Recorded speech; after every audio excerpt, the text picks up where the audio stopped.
इस news के प्रायोजक है I Vision Academy. 1st to 10th admission सुरू। 12 इमाम चौक, सोमवारपेठ, सोलापूर। धम्मचक्र प्रवर्तन दिनाचे औचित्य साधून विविध मंडळांना भीमप्रेमी प्रतिष्ठानच्या वतीने मोफत भगवान गौतम बुद्ध यांची मूर्ती वाटप करण्यात आली। तसेच आदर्श शिक्षण संस्था बचत गट महिलांना पुरस्कार देऊन सन्मानित करण्यात आले। 3 नोव्हेंबर 2025 रोजी फडकुले सभागृह सोलापूर येथे हा कार्यक्रम संपन्न झाला। या कार्यक्रमास प्रमुख पाहुणे म्हणून जिल्हा सरकारी वकील ॲडव्होकेट प्रदीप सिंह राजपूत, बसवेश्वर प्रतिष्ठानचे संस्थापक श्रीशैल हत्तुरे, पत्रकार कृती समितीचे अध्यक्ष आप्पासाहेब लंगोटे, युवा उद्योजक राजशेखर हौशेट्टी, श्रीनिवास बनसोडे, बसवराज पनशेट्टी, अहमद शेख, विजू नागमोडे आदी उपस्थित होते। यावेळी प्रमुख पाहुणे म्हणून आलेले जिल्हा सरकारी वकील ॲडव्होकेट प्रदीप सिंह राजपूत यांनी आपल्या मनोगतात जगाला युद्धाची नाही तर बुद्धाची गरज आहे, बुद्ध धम्म का करू स्वीकार, मानव मानव एक समान अशा घोषणा देऊन शांतीचे व माणुसकीचे आवाहन केले। कार्यक्रम यशस्वी करण्यासाठी भीमप्रेमी प्रतिष्ठानच्या सदस्यांनी परिश्रम घेतले। यावेळी महिला अध्यक्षा लक्ष्मी देवकर, चंद्रशेखर पाटील, रोहन सीतापळे, प्रफुल्ल दिलपाक, राहुल कांबळे, अजय आवार,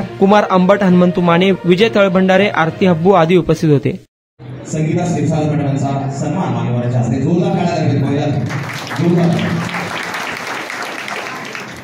यानंतर लेटेस्ट न्यूजचे सर्व पत्रकार सन्माननीय मुसलमान शेख यांना विनंती करते। आमचे पत्रकार बांधव मुसलमान शेख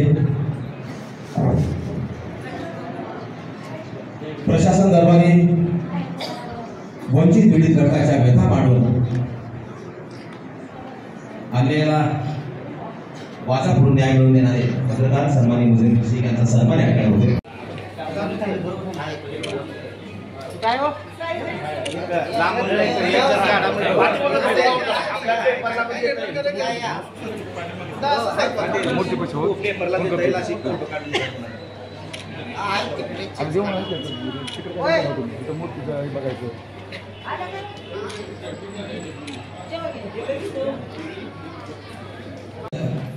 असं त्याचं स्वरूप आहे। त्यांच्या फॅमिली कोणी पुढे असेल तर कुठे यायचं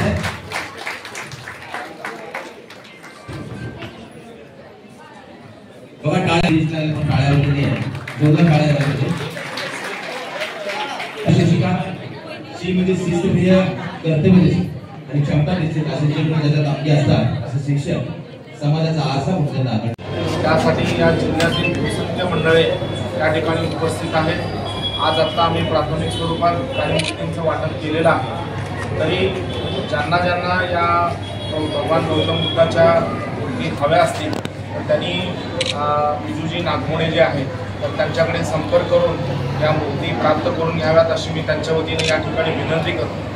भगवान गौतम बुद्धांनी जो समाजाला शांततेचा संदेश दिलेला आहे आणि स्वतः ज्ञानाची प्राप्ती करून या देशातील नव्हे तर संपूर्ण जगातील जनतेला ज्ञान प्राप्त करून घेण्याची जी ताकद या ठिकाणी दिलेली आहे त्याचं अनुसरण या मूर्तीच्या माध्यमातून समाजातील सर्व लोकांनी करावं ही या मूर्ती वाटपाच्या पाठीमागची एक भावना असून त्याचं देखील अनुकरण सर्व समाजप्रेमींनी करावं असं मी या ठिकाणी विनंती करतो आणि सर्वांना या कार्यक्रमाच्या शुभेच्छा देतो।